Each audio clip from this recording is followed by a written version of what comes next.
अस्सलाम वालेकुम, मैं हूं सर अलीम, हाजिर हूं एक नई वीडियो के साथ। आर्टिफिशियल इंटेलिजेंस और डिजिटल टेक्नोलॉजी के इस दौर में ये ख्याल पैदा हो रहा है कि शायद रिसेप्शनिस्ट की जॉब ख़त्म हो जाए या उसका किरदार गैर अहम हो जाए।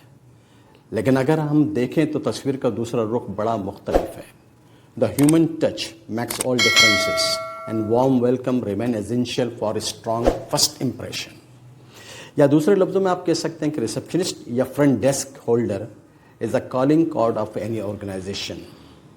जब कोई विजिटर किसी ऑर्गेनाइजेशन में जाता है तो सबसे पहला जो सामना होता है वो रिसेप्शनिस्ट से ही होता है। और रिसेप्शनिस्ट की जॉब कितनी अहम है, कितनी मौसर है, इसके लिए मैं आपको 7 पॉइंट्स बताता हूँ। जब कोई इदारा किसी रिसेप्शनिस्ट को हायर करता है तो वो किन बातों का ख्याल करता है या वो कौन सी खूबियाँ तलाश करता है कि मेरी रिसेप्शनिस्ट में ये तमाम खूबियाँ हों तो ये फ्रंट डेस्क के लिए बहुत मौजू है। हम इनको 1 बाय 1 डिस्कस करते हैं। छोटे छोटे से पॉइंट्स हैं, अगर आप इनको गौर से सुनेंगे, देखेंगे तो I am sure that after following these points you will be a good receptionist for any organisation. Number 1 है कम्युनिकेशन स्किल्स। रिसेप्शनिस्ट क्लाइंट से, विजिटर्स से, डिपार्टमेंट के डिफरेंट कोलिग्स से हर वक्त कनेक्ट रहती है। अगर उसके मैसेजेस में क्लैरिटी है, अगर उसके मैसेजेस जो कन्वे कर रही है बिल्कुल कोई कन्फ्यूजन नहीं है, बिल्कुल क्लियर हैं, तो फिर समझने का कोई मसला नहीं है। इसीलिए कोई भी ऑर्गेनाइजेशन जब किसी रिसेप्शनिस्ट को हायर करता है वो सबसे पहले ये देखता है कि इसकी communication skills is desirable top quality of any receptionist. अगर मैसेज की क्लैरिटी नहीं है तो सुनने वाला, पढ़ने वाला या देखने वाला या समझने वाला उसको कुछ और समझता है और वो एक कन्फ्यूजन पैदा हो जाती है। तो this is the top quality. और कम्युनिकेशन स्किल्स पे मेरी ऑलरेडी 2 वीडियोज़ हैं जिसका लिंक नीचे डिस्क्रिप्शन में मौजूद है, आप उनको देखिए। आई am sure that you will get the great advantage of this. Number 2 है मल्टीटास्किंग। एक रिसेप्शनिस्ट जिसने फ़ोन कॉल को भी रिसीव करना है, जिसने मैसेजेस को भी रिसीव करना है और उनका जवाब भी देना है, उसने विजिटर को जो कि सामने उसके खड़ा हुआ है उससे भी बात करनी है, उसको भी मुतमईन करना है। यानी कि ये समझ लें कि एक काम से दूसरे काम पर, दूसरे काम से तीसरे काम पर वो जंप करती रहती है, juggling from one work to another work. वहाँ पर जो सबसे इम्पोर्टेंट है वो उसके लिए है सब्र। यानी कि रिसेप्शनिस्ट में जहाँ हमने पहले पॉइंट को डिस्कस किया कि उसके अंदर कम्युनिकेशन स्किल्स हो, तो उसके अंदर जो सेकेंड इम्पोर्टेंट पॉइंट है वो मल्टीटास्किंग। अगर वो इन तमाम टास्क को एक साथ या 1 बाय 1 हैंडल कर सकती है तो फिर समझ लें कि वो टैलेंटेड और स्किल्ड रिसेप्शनिस्ट है और वो ही किसी भी ऑर्गेनाइजेशन के लिए रिक्वायरमेंट है। ऑर्गेनाइजेशन चाहती है कि हमें ऐसी रिसेप्शनिस्ट मिले जो इन तमाम कामों पर उबूर रखती हो और सबसे ज़्यादा जो रोल प्ले होता है वो उसके कॉन्फिडेंस का होता है। अगर उसके अंदर स्किल्स हैं, कम्युनिकेशन भी हैं और मल्टीटास्किंग भी है तो she is the desirable requirement of any organisation. Number 3 है सोशल स्किल। एक अच्छी रिसेप्शनिस्ट ऑर्गेनाइजेशन और क्लाइंट के दरमियान रिलेशनशिप को बिल्ड करती है। उसकी कम्युनिकेशन स्किल्स इस रिलेशनशिप को स्ट्रेंथन करती है। इसके साथ साथ जो लोग उस ऑर्गेनाइजेशन में काम कर रहे हैं उनके दरमियान भी जो ताल्लुकात या जो रिलेशनशिप बिल्ड होते हैं उसकी जो सबसे बड़ी सोर्स होती है वो रिसेप्शनिस्ट ही होती है। You must have social skills to develop the relationship. Number 4 है ऑर्गेनाइजेशन। यहाँ ऑर्गेनाइजेशन का मतलब फ्रंट डेस्क। फ्रंट डेस्क पे जो चीज़ें रखी हुई होती हैं, जो भी फ्रंट डेस्क की रिक्वायरमेंट है वो तरीक़े से रखी हुई हो, हर चीज़ अपनी जगह पर रखी हुई हो, सामने वाला या विजिट करने वाला इसका अच्छा तासुर लेता है। और अगर आपकी चीज़ें फ्रंट डेस्क पर बिखरी हुई हैं, फाइलें कहीं रखी हुई हैं, पेपर्स कहीं रखे हुए हैं, पेन कहीं रखे हुए हैं, या जो दूसरी और चीज़ें हैं जो फ्रंट डेस्क की होती हैं वो कहीं और रखी हुई हैं, तो समझ लो। और आप विजिटर अगर आपसे कोई सवाल करे, आप इधर से उधर हाथ पैर मारें तो इसका तासुर कभी भी अच्छा नहीं आता। ये समझ लें बैड इम्प्रेशन है। तो इसलिए जो आपकी फ्रंट डेस्क है वो वेल ऑर्गेनाइज्ड होना चाहिए। Number 5 resistance to stress.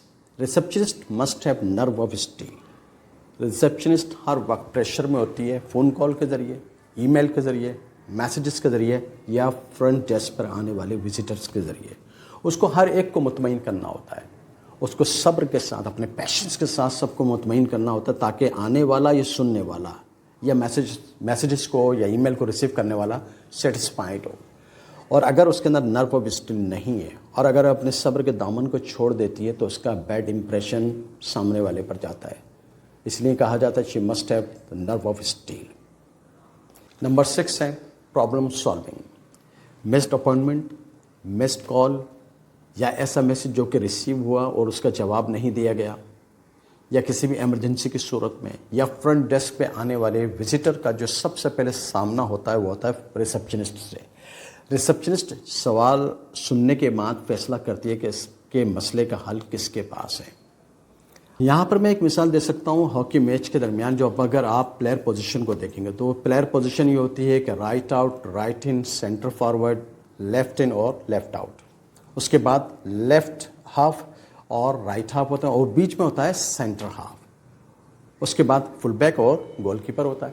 اب یہ سینٹر ہاف کی پوزیشن میں جو پلیئر ہے یہ فیصلہ کرتا ہے کہ جب گیند اس کے پاس آ جاتی ہے کہ اب مجھے گیند کس کو دینی ہے، رائٹ ان کو دوں یا لیفٹ آؤٹ کو دوں، یا وقتی طور پر اگر سامنے پلیئرز زیادہ ہیں تو میں فی الحال اس کو رائٹ ہاف کو دے دوں. تو وہ فارورڈ پلیئرز کو یا بیک پلیئرز کو جتنے ہیں وہ اپنی موو کو فارورڈ کرنے کے لیے یا موو کو ہولڈ کرنے کے لیے وہ فیصلہ اسی کے پاس ہوتا ہے. یہاں کسی بھی آرگنائزیشن کا سینٹر ہاف جو کہ فرنٹ ڈیسک پر بیٹھا ہوا ہے ریسپشنسٹ کی شکل میں، جو فیصلہ کرتا ہے کہ اس مسئلے کا حل کس کے پاس ہے. بڑی امپورٹنٹ اور کروشل مومنٹ پہ اس کا ڈیسیجن ہی ایک آرگنائزیشن کی ریپوٹیشن کو بلڈ کرتا ہے. نمبر 7 ہے ایمپیتھی، ہمدردانہ رویہ. ریسپشنسٹ کی جاب کا سب سے امپورٹنٹ رول اس کا رویہ ہے. وہ کسی بھی مشکل صورتحال میں کتنی پیشنس کا مظاہرہ کرتی ہے، کتنی خاموش رہتی ہے، سچویشن کو کس طرح سے ہولڈ کرتی ہے، اپنی ذمہ داری کو کس طرح سے نبھاتی ہے. یہ تمام باتیں ہم ذکر کر چکے ہیں پہلے 6 پوائنٹس میں. ایک multi talented, multi tasking potential رکھنے والی ریسپشنسٹ کی ذمہ داری یہ بھی ہے کہ اس کا رویہ بہت ہمدردانہ ہونا چاہیے. کیونکہ جو بھی اس کے پاس آ رہا ہے، جو بھی وزٹر ہے یا ای میل ہے یا کالز ہیں، ہر آدمی ایک بڑا بے صبرا ہے اور وہ جواب چاہتا ہے.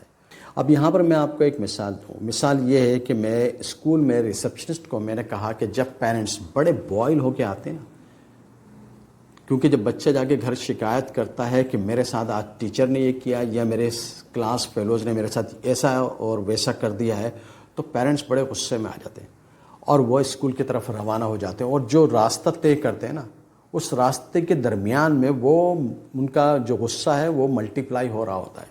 اور اسکول میں آنے کے بعد وہ ریسپشن ڈیسک پہ اپنا سارا غصہ اتار دیتے ہیں.